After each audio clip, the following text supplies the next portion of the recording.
Hello students, मैं विजय Jat MGCI के digital learning platform पर एक बार फिर आपका बहुत बहुत स्वागत करता हूं। दोस्तों, IMP क्वेश्चन सीरीज की आज की कड़ी में हम देख रहे हैं एनिमल हस्बेंड्री या पशुपालन के कुछ चैप्टर्स के इंपॉर्टेंट क्वेश्चंस और इंपॉर्टेंट पॉइंट्स या इंपॉर्टेंट टॉपिक्स। ठीक है, अभी तक हमने डेयरी कंप्लीट कर लिया, हमने पोल्ट्री कंप्लीट कर लिया। ठीक है, एनिमल हस्बेंड्री का भी आपका बहुत सारा पोर्शन कंप्लीट हो चुका है। ठीक है, अब कुछ बचा पोर्शन आज हम देख रहे हैं। ठीक है, अब इसमें अगर देखें तो पशु की देखभाल व प्रबंधन, care and management of animal, ठीक, इससे रिलेटेड हम क्वेश्चन देख रहे हैं। इसमें अगर देखें तो इंपॉर्टेंट टॉपिक्स में पहला इंपॉर्टेंट टॉपिक है बछड़े की देखभाल, केयर ऑफ काफ। बछड़े की देखभाल या केयर ऑफ काफ के ऊपर हर साल क्वेश्चन आता ही है, हर साल क्वेश्चन आता ही है। ठीक है, अब क्वेश्चन किस टाइप्स के आते हैं वो हम थोड़ा सा भी देख लेते हैं। पहला क्वेश्चन है, नवजात बछड़ों में दाना मिश्रण किस दिन की आयु में देना प्रारंभ करना चाहिए? In case of cows feeding of grain mixture may be started at the age of, मतलब कब शुरू कर सकते हैं। तो जैसे हमारी बातचीत हुई है कि दाना मिश्रण हम 7 से 15 दिन की एज पर या उम्र पर शुरू कर सकते हैं, 7 to 15 डेज। इस एज पर हम दाना मिश्रण उस बछड़े को देना शुरू कर सकते हैं। यह हम जो दाना मिश्रण दे रहे हैं यह हम एक तरह से देखें तो प्रैक्टिस के लिए दे रहे हैं। एक्चुअल में अगर देखें तो 2 सप्ताह तक, ठीक है, यहां तक सिर्फ और सिर्फ हमने कहा है कि हम पिलाने का काम करते हैं, खिलाने का कोई काम नहीं करते हैं। लेकिन जैसे ये क्वेश्चन पूछा है कि कब दे सकते हैं, तो उसको सिखाने के लिए, उसकी प्रैक्टिस के लिए, कि ताकि आगे चल के उसको खाने में दिक्कत ना आए, उसको खाने की प्रैक्टिस हो जाए, इसके लिए हम 7 से 15 दिन की एज पर दाना मिश्रण उसको दे सकते हैं, ग्रेन मिक्सचर उसको दे सकते हैं। ठीक है, तो इसलिए इसका आंसर आएगा ए। फिर नेक्स्ट क्वेश्चन देखते हैं। 8 से 10 सप्ताह की आयु वाले बछड़ों को शुरुआती राशन काफ स्टार्टर की कितनी मात्रा देनी चाहिए? Quantity of calf starter given to a calf 8 to 10 weeks is. ठीक है, तो हमने काफ स्टार्टर की क्वांटिटी अलग अलग वीक में अलग अलग दी है। हमने 3rd वीक के अंदर 0.1 kg और 100 ग्राम, ठीक है, 4th वीक में 0.2 kg और 200 ग्राम, 5th वीक में 0.3 kg और 300 ग्राम, 6th वीक में 0.5 kg और 500 ग्राम, 7 and 8th वीक 0.75 kg और 750 ग्राम। ठीक है, और 9 to 12 वीक्स, ठीक, ये हमने दिया 1 kg। कितना दिया? 1 kg या 1000 ग्राम। अब उसने यहां पर पूछा है 8 to 10, 8 to 10। ठीक है, इस कंडीशन में देखें तो ये दोनों आंसर हमारे आ सकते हैं, 750 ग्राम भी आ सकता है और 1 kg भी आ सकता है। तो ऑप्शन के अकॉर्डिंग अगर हम बात करें तो आंसर आएगा 650 to 750 ग्राम, क्योंकि सबसे बड़ा ऑप्शन ही वही है। ठीक है, तो यहां पर अगर हम देखें तो ये जो काफ स्टार्टर है ये हम देंगे 650 to 750 ग्राम। इसके अंदर DCP अगर हम देखें तो 20% and TDN should be 70%। 70% TDN इसके अंदर होना चाहिए और DCP 20% होना चाहिए। ठीक है, चलो, तो आंसर अगर देखें इसका तो आएगा 650 to 750 ग्राम। फिर नेक्स्ट, जन्म के पश्चात प्रारंभिक 3 दिनों तक, प्रारंभिक 3 दिनों के लिए नवजात बछड़े को मां के प्रारंभिक दूध कोलेस्ट्रम मतलब खीस कि कितनी मात्रा लीटर में प्रदान करनी चाहिए यदि नवजात का भार 30 से 40 किलोग्राम हो।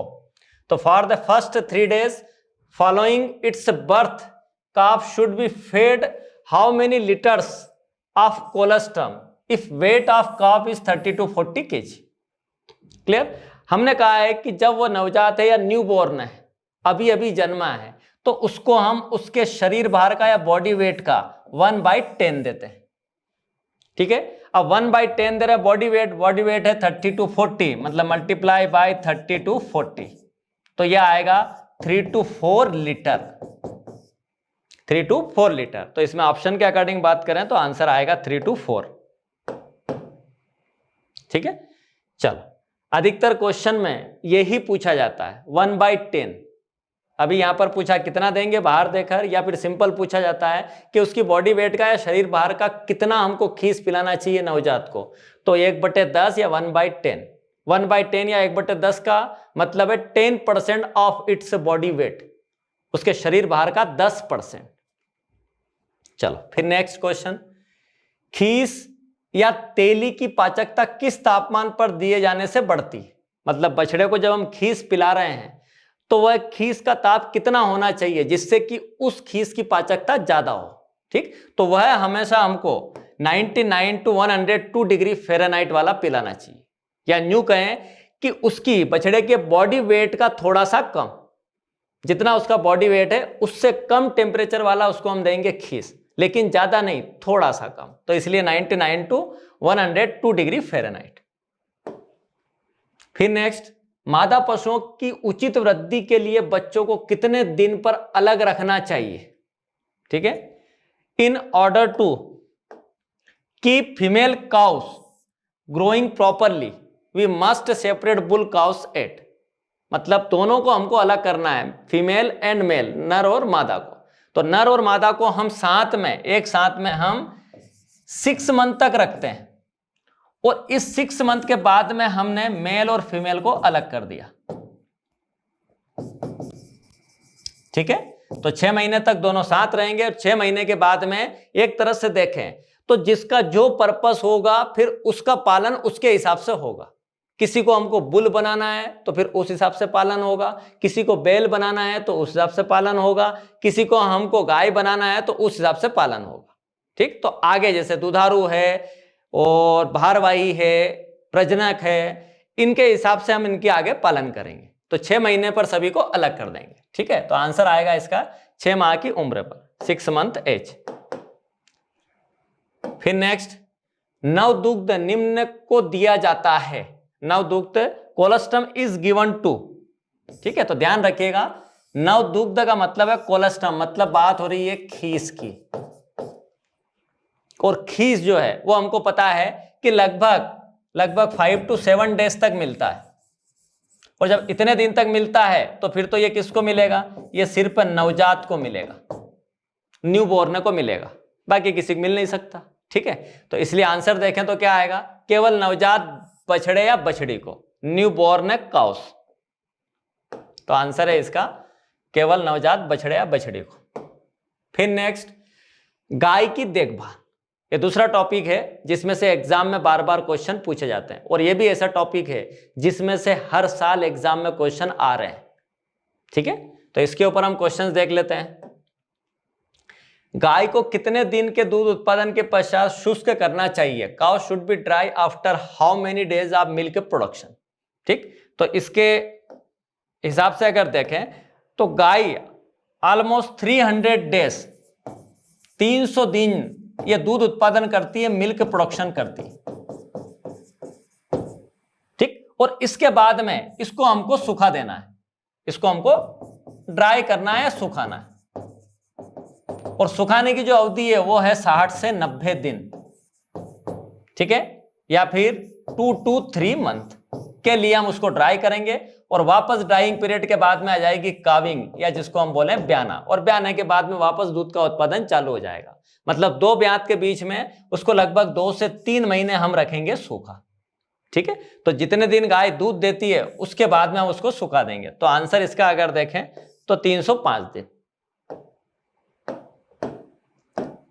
नेक्स्ट है, गायों में अपूर्ण दोहन से होता है। Which of the following is caused by incomplete milking. ठीक, जैसे हमारी बातचीत हुई अभी कि हम गायों को सुखाते हैं, और सुखाने के 3 मेथड या 3 विधियां हैं। एक है अपूर्ण दोहन, एक है एकांतर दोहन, और एक है पूर्णबंध दोहन। पूर्णबंध दोहन, ठीक है, इसको इंग्लिश में बोलें तो complete cessation of milking. Complete cessation of milking, दूध निकालना पूरी तरह बंद कर देंगे। इसको अगर देखें तो बोला जाता है इंटरमिटेंट मिल्किंग, इंटरमिटेंट मिल्किंग या अल्टरनेट मिल्किंग, और इसको बोला जाता है इनकंप्लीट मिल्किंग। ठीक, अब यहां पर जो पूछा जा रहा है वो पूछा जा रहा है इनकंप्लीट मिल्किंग। अब इनका मीनिंग क्या है? तो अपूर्ण दोहन या इनकंप्लीट का मतलब है कि हमने जब दूध निकाला तो हमने कुछ दूध निकाला और कुछ दूध छोड़ दिया। मतलब कि जितना थन के अंदर दूध उतारा है या उतर के आया है वो पूरा दूध हमने नहीं निकाला, और इसी को बोला जाता है अपूर्ण दोहन या इनकंप्लीट मिल्किंग। और अगर आपने सारा दूध नहीं निकाला, थनों के अंदर दूध छोड़ दिया, तो फिर थनैला रोग होने की संभावना बढ़ जाएगी। ठीक है, मतलब कि संक्रमण की संभावना ज्यादा रहेगी, इन्फेक्शन के चांस या मेस्टाइटिस के चांस बढ़ जाएंगे। दूसरा, अगर हम सोचे कि उस दूध में बाद में वसा ज्यादा मिलेगी, फैट ज्यादा मिलेगी, तो यह भी पॉसिबल नहीं है। हमको अच्छे से पता है कि आखिरी के दूध में वसा ज्यादा होती है, पर इसका मतलब यह नहीं है कि जब बाद में दूध निकालेंगे अगले दिन तब हमको वसा ज्यादा मिलेगी, तो ऐसा नहीं होगा। ठीक, तो 2 इफेक्ट है इनकंप्लीट मिल्किंग के।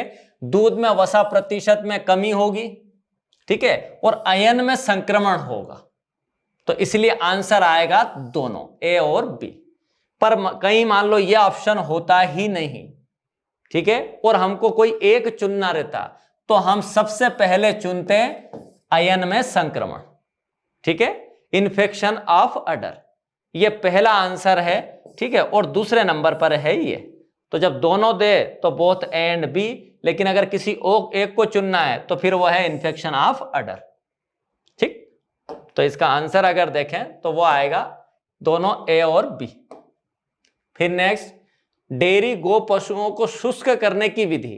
अभी हमने देखी है मेथड ड्राई करने की। अब दुग्ध दोहन पूर्ण रूप से बंद करना, कंप्लीट सेसेशन ऑफ मिल्क। ठीक है, सेकंड अपूर्ण दोहन, इनकंप्लीट मिल्किंग। थर्ड, अंतराल पर दूध दोहन, लार्ज इंटरवल बिटवीन 2 मिल्किंग। ठीक है, तो यहां पर देखें तो आंसर चारों ही है, तीनों ही है। इन तीनों से हम करते हैं सुखाने का काम, लार्ज इंटरवल बिटवीन 2 मिल्किंग। ठीक है, हमने क्या किया कि एकांतर दोहन, इसका मतलब कि आज हमने सुबह दूध निकाला, अब शाम को दूध नहीं निकालेंगे, अब अगले दिन वापस दूध निकालेंगे। ठीक है, तो इसको क्या कहा हमने, एकांतर दोहन, कि एक टाइम दूध निकाला एक टाइम नहीं निकाला। मतलब हमने क्या किया, 2 मिल्किंग के बीच में इंटरवल ज्यादा रख दिया। ठीक है, तो इन तीनों से हम सुखाते हैं, इसलिए आंसर सभी। फिर है, गर्भवती गाय को 5 माह के बाद कितनी अतिरिक्त प्रोटीन, पचनीय प्रोटीन देनी चाहिए? A cow after 5 months of pregnancy should be given how much additional digestible protein. ठीक है, तो 5 महीने के बाद हम स्टीमिंग अप करते हैं, मतलब कि जो काउ है उसको हम देते हैं एक्स्ट्रा फीड, अतिरिक्त आहार। अतिरिक्त आहार क्यों दिया? तो यह हमने दिया है भ्रूण विकास के लिए, भ्रूण विकास, या जिसको हम बोलें एम्ब्रियो डेवलपमेंट, एम्ब्रियो डेवलपमेंट। ठीक है, अब इसमें क्या देंगे, तो इसके अंदर हम देंगे extra feed 1 to 1.5 kg, 1 to 1.5 kg extra feed या अतिरिक्त आहार दिया जाएगा। क्लियर है? और इस 1 to 1.5 kg के अंदर अगर हम देखें तो 150 ग्राम डीसीपी हम रखते हैं। ठीक है, 700 ग्राम इसके अंदर हमको रखना है टीडीएन। ठीक, अब इसके अकॉर्डिंग देखें तो ऑप्शन अगर देखें तो 100 ग्राम, 120 ग्राम, 140 ग्राम, 160 ग्राम। क्लियर है? अब इसमें आंसर क्या लगाएं, क्योंकि दोनों आ सकते हैं, तो ध्यान रखिएगा ये जो रेंज है ये 140 टू 150 ग्राम है। अगर मान लो दोनों ऑप्शन में हो तो पहले सही है 150 और सेकंड पर 140, तो यहां ऑप्शन के अकॉर्डिंग बात करें तो हमारा आंसर है 140 ग्राम। ठीक है, और इसी को हमने कहा स्टीमिंग अप। तो स्टीमिंग अप क्या चीज है? तो स्टीमिंग अप है कि जब 6 महीने कंप्लीट हो जाए, जब गर्भावस्था के 6 महीने कंप्लीट हो जाए या आखिरी के 3 महीने जो होते हैं, उन अंतिम 3 महीनों में जो हम स्पेशल केयर करते हैं, विशेष देखभाल करते हैं, उसको कहा जाता है स्टीमिंग अप। और इसमें करते क्या है, तो इसके अंदर हम देते हैं एक्स्ट्रा फीड। कितना देंगे? तो 1 to 1.5 kg। उसमें क्या देंगे? तो 150 ग्राम DCP और 70 ग्राम TDN। चलो नेक्स्ट है, ब्यात अंतराल गायों में से ज्यादा नहीं होना चाहिए। ठीक, ब्यात अंतराल या जिसको कहा calving interval in cows should not be more than. Calving interval, calving interval मतलब इंटरवल बिटवीन 2 काविंग, 2 ब्यात के बीच का समय। ठीक है, और ये चीज अगर हम देखें तो गाय में ये होना चाहिए 12 to 13 मंथ। ठीक, पर इसमें भी देखें तो ये जो गाय है ये है संकर या फॉरेन, लेकिन अगर देसी गाय है तो इसमें ऑलमोस्ट हम 13 to 14 मंथ रख सकते हैं। ठीक, और अगर मान लो भैंस है तो भैंस में ये रहेगा 14 to 16 मंथ। तो गायों में अगर देखें तो 11 to 12 थोड़ा कम हो जाएगा, 12 to 13, 14 to 15 ये थोड़ा ज्यादा हो जाएगा, इसलिए आंसर है इसका 12 to 13। और अगर बफेलो में पूछता तो फिर हम आंसर लगा देते हैं 14 to 15 मंथ। ठीक, वैसे दोनों ही क्वेश्चन एग्जाम में आ चुके हैं, ये 2018 में है और बफेलो का 2019 में एग्जाम में पूछा हुआ है। ठीक है, तो ध्यान रखिएगा, काऊ में 12 to 14 या 12 to 13 और बफेलो में 14 to 16।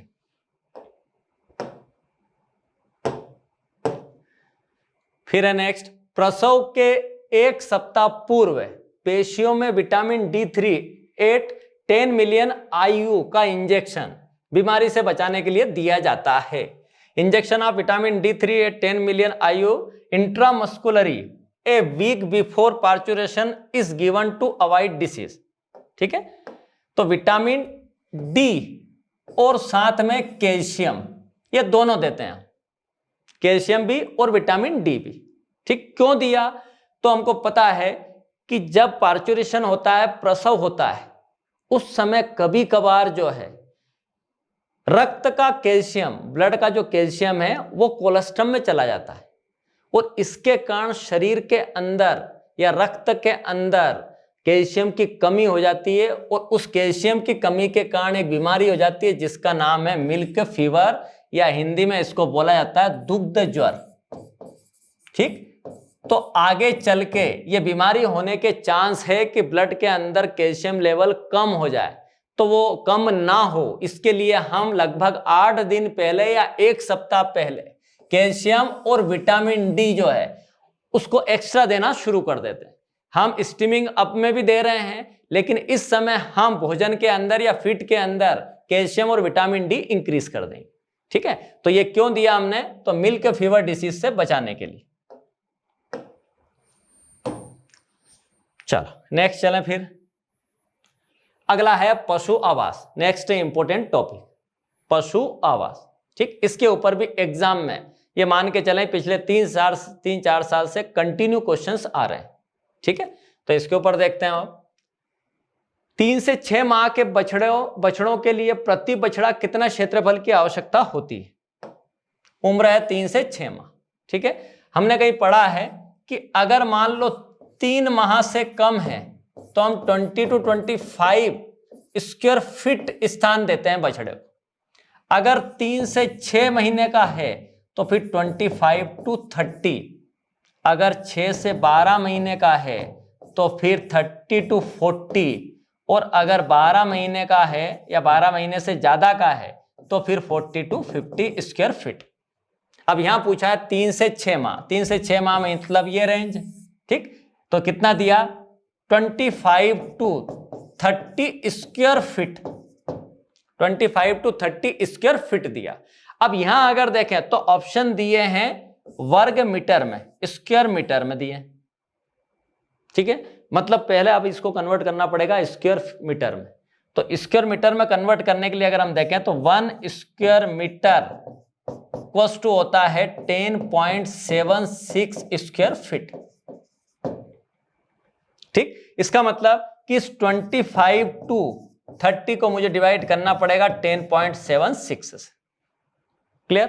अब अगर इसको मैं 11 कर लूं, राउंड फिगर में अगर 11 कर लें तो कितना आएगा ये ऑलमोस्ट देखें तो 2.2 के आसपास या 2 मान ले, ठीक। ये अगर देखें तो कितना जाएगा 2 और ये ऑलमोस्ट 5, ठीक। तो अगर ऑप्शन के अकॉर्डिंग बात करें तो 2.25 to 2.70 मीटर स्क्वायर ये आएगा आंसर, ठीक है। तो ध्यान रखिएगा ये है 3 से 6 माह और पूछा है स्क्वायर मीटर में, तो हमको पहले जो हमको पता है उसको हमको स्क्वायर मीटर में कन्वर्ट करना पड़ेगा।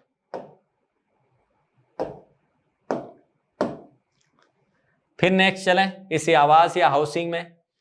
गो पशुओं में बंद घर या लौकिक प्रणाली खुले घर या मुक्त घर प्रणाली की तुलना में निम्न में से किस कारण से सुविधाजनक है? Conventional housing is better than loose housing system because, वो बोल रहा है कि कन्वेंशनल जो है वो अच्छी है। लौकिक प्रणाली, आपने कहीं अलौकिक सुना हो, ठीक है, अलौकिक चीज, अलौकिक प्रकाश।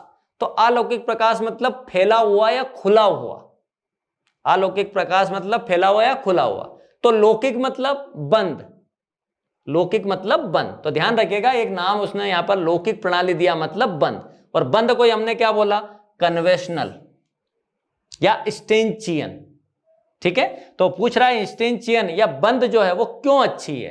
पहला ऑप्शन है बेहतर सफाई, सही बात है, ठीक है। अगर खुले हैं तो सफाई में प्रॉब्लम आएगी, लेकिन अगर बंधे हुए हैं एनिमल है तो अच्छी बात है। फिर सेकंड बेहतर रोग नियंत्रण, सही है, ठीक है। फिर देखें बाह्य मौसम परिस्थितियों का कम प्रकोप, सही बात है। अगर आप बंद घर में रखेंगे तो बारिश या ठंड या गर्मी से उनको राहत मिलेगी, ठीक है। तो आंसर अगर देखें तो क्या आएगा? उपरोक्त सभी, ठीक है। क्यों? क्योंकि इजी क्लीनिंग होती है, बेटर डिसीज कंट्रोल है और less intensity of adverse environmental conditions, और इसीलिए आंसर आएगा ऑल ऑफ दिस। फिर नेक्स्ट क्वेश्चन, डेयरी पशुओं के लिए आवास प्रदान करने का क्या उद्देश्य है? मतलब आपने जो डेयरी एनिमल है उसको हाउस क्यों दिया, ठीक है। तो सिंपल सी बात है, श्रम की दक्षता बढ़ाने के लिए, सही है, काम अच्छे से हो सके, कम लेबर जो है वो ज्यादा काम कर सके। सेकंड, जंगली पशुओं चोरी से बचाने के लिए, बिल्कुल सही है, ठीक है, हो गई। पशुओं को अधिकतम आराम देने के लिए, ये भी सही है, ठीक है। पता चले एक बेचारा सीधा है तो अगर खुला छोड़ दिया तो कोई उसको चैन से नहीं बैठने देगा, लेकिन इस कंडीशन में देखें तो वो चैन से बैठ सकता है, ठीक है। तो ये तीनों चीजें अगर देखें तो ये है किसके अंदर रहेगी? आवास प्रदान करने के लिए। मतलब what is the objective of providing housing for dairy animals? To increase efficiency of labour, to protect from wild life and theft, to provide maximum comfort to animal, ठीक। यहां पर थोड़ा ध्यान रखिएगा कि ये जो केवल लिखा है, केवल का मतलब कि सिर्फ इसीलिए होता है, तो ऐसा नहीं है, हो भी सकता था, लेकिन यहां ऑप्शन के अकॉर्डिंग देखें तो सिर्फ इसके लिए नहीं है, सभी के लिए। तो इसलिए इसका आंसर आएगा उपरोक्त सभी। फिर नेक्स्ट है, डेयरी गाय के लिए खुली जगह मीटर स्क्वायर प्रति पशु की आवश्यकता है, ठीक है। अब यहां पर भी थोड़ा ध्यान रखिएगा, required open area metre square per head for dairy cow, ठीक है। खुली जगह पूछिए। अब गाय के लिए अगर खुली जगह देखें हम तो हमने दिया है 60 to 70 square feet, 60 to 70 square feet या वर्ग फीट, इतनी जगह हमने दी। पूछा है यहां पर मीटर स्क्वायर, मतलब स्क्वायर मीटर में, तो फिर इसको हमको कन्वर्ट करना पड़ेगा, मतलब वही बात 10.76 से डिवाइड करना पड़ेगा, ठीक है। अब जब इससे डिवाइड करेंगे तो वही ऑलमोस्ट अगर देखें तो ये किसके आसपास जाएगा? ये अगर मान लो मैं 11 से डिवाइड करूं तो 5.5 के आसपास हो सकता है, ठीक है, इसको अगर 11 से डिवाइड करें तो 6 पॉइंट, अगर देखें तो वही 6.6 या 6.5, ये आंसर सही है। अब इसमें अगर देखें तो ए के ऑप्शन जो है वो सबसे छोटा ऑप्शन है 7, बाकी सारे इससे बड़े हैं। ठीक, तो इसके आसपास अगर देखें तो आंसर क्या आएगा, 7 स्क्वायर मीटर। ठीक, ये हमने दिया है ओपन एरिया, खुली जगह। हम पशुओं को दो तरह की जगह देते हैं, एक बंद देते हैं और एक खुली। ठीक, अगर हमने खुली जगह दी है तो खुली जगह में हम देंगे उसको 60 to 70। बंद अगर देते गाय को तो 20 से 30, ओनली 20 से 30। ठीक, लेकिन खुली जगह हमने दी है 60 से 70 और इसीलिए आंसर आएगा 7। ठीक है, चलो नेक्स्ट है, गौशाला की सही दिशा क्या होनी चाहिए? In which direction cattle shed should be. तो हमने पढ़ा है कि ये होनी चाहिए उत्तर दक्षिण या नॉर्थ टू साउथ, ताकि सही अगर देखें तो उसको मिल सके लाइट, और सही अगर देखें लाइट मतलब सनलाइट और वेंटिलेशन, उसमें अच्छे से हवा आ सके और उनको अच्छे से लाइट या सूर्य प्रकाश मिल सके। इसके लिए हम बनाएंगे उसको नॉर्थ टू साउथ। ठीक है, नेक्स्ट है, स्टेचियन में किनारे पर छत की ऊंचाई होनी चाहिए। स्टेचियन मतलब कन्वेंशनल मतलब बंद। ठीक है, तो यह है एक बंद पशुशाला।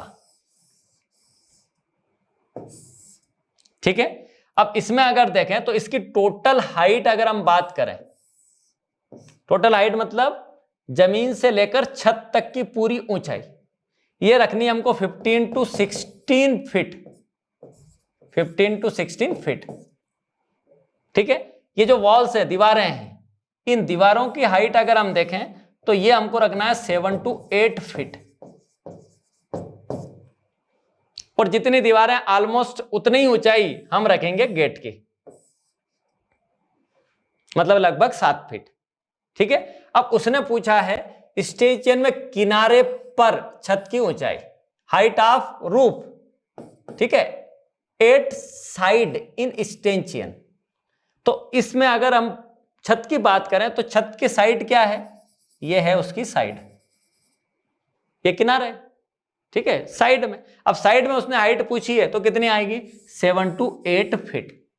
लेकिन पूछा किस में है, उसने ऑप्शन जो दिए हैं वो दिए हैं मीटर में, तो हमको किस में कन्वर्ट करना पड़ेगा, मीटर में। ठीक, और 1 metre equals to 3.28 feet. 1 metre equals to 3.28 feet. अब कुछ लोगों के शायद दिमाग में आ रहा होगा कि थोड़ी देर पहले 10.76 था, तो ध्यान रखिएगा वो स्क्वायर मीटर था। 1 square metre equals to 10.76 square feet. लेकिन यहां सिंपल स्क्वायर मीटर या स्क्वायर फीट की बात नहीं है, यह सिंपल है, metre 1 metre equals to 3.28 feet. तो हम इसको 3.28 फीट से 3.28 से डिवाइड कर देंगे, तो ये ऑलमोस्ट देखें तो ये आएगा 2 से थोड़ा ज्यादा, तो ये है आंसर इसका 2.4, क्योंकि बाकी सारे ऑप्शन जो है इसके आसपास नहीं है। ठीक है, तो आंसर है 2.4 मीटर। ये हमने रखी साइड में स्टेचियन या एनिमल हाउस की हाइट। ठीक, तो ये है कुछ क्वेश्चंस केयर एंड मैनेजमेंट से। केयर एंड मैनेजमेंट की अगर हम बात करें तो बहुत ही ज्यादा इंपॉर्टेंट चैप्टर है। जितने भी हमारे चैप्टर्स हैं उसमें अगर देखें तो सबसे ज्यादा क्वेश्चंस इसी चैप्टर से आ रहे हैं पिछले 4 से 5 साल से, केयर एंड मैनेजमेंट। ठीक है, ऐसा कभी कभार लगता है कि शायद हो सकता है 20% क्वेश्चन इसमें से उसने पूछ डाले एक साल में। आप लास्ट ईयर का पेपर उठाकर देखेंगे तो इसमें से काफी क्वेश्चन एग्जाम में आए हुए हैं, और ऐसा इससे पहले साल भी हुआ, ऐसा इससे पहले साल भी। तो ध्यान रखिएगा, इस चैप्टर में से हर साल काफी क्वेश्चन एग्जाम में आ रहे हैं, और मेनली जो है 3 टॉपिक है जिनमें से बार बार क्वेश्चन पूछ रहा है। एक तो एनिमल हाउस, पशु आवास, दूसरा बछड़े की देखभाल, और तीसरा गाय की देखभाल। ठीक, गाय, सूखी गाय, दुधारू गाय और गर्भवती गाय, प्रेग्नेंट काउ, इन सभी तीनों के बारे में वो घूम घूम के क्वेश्चन पूछता है। इसमें एक और बचा है सांड की देखभाल। सांड की देखभाल के ऊपर उसने अभी ज्यादा क्वेश्चन जो है वो अभी कुछ सालों से नहीं पूछ रहा है, लेकिन अगर उसको भी हम देखें तो वो भी एक इंपॉर्टेंट चीज है, क्योंकि जितनी चीजें उसके अंदर है वो भी ऑलमोस्ट सारी की सारी उसने एग्जाम में पहले पूछ रखी है। ठीक है, तो सांड की देखभाल की अगर बात करें तो अभी पिछले कुछ सालों से उसके ऊपर क्वेश्चन नहीं आ रहे हैं, लेकिन उसको भी हमको पढ़ना है। ठीक है, तो दोस्तों ये था आज का हमारा केयर एंड मैनेजमेंट टॉपिक और उसके ऊपर कुछ क्वेश्चंस। ठीक है, तो जिसको आप अच्छे से देखें, अच्छे से पढ़ें और उसके ऊपर जहां से भी आपको क्वेश्चन मिले, इंपॉर्टेंट टॉपिक है इसलिए बोल रहा हूं कि जहां से भी क्वेश्चन मिले इसके ऊपर के सारे क्वेश्चन हमको अच्छे से करना है। ठीक है, ठीक, थैंक यू।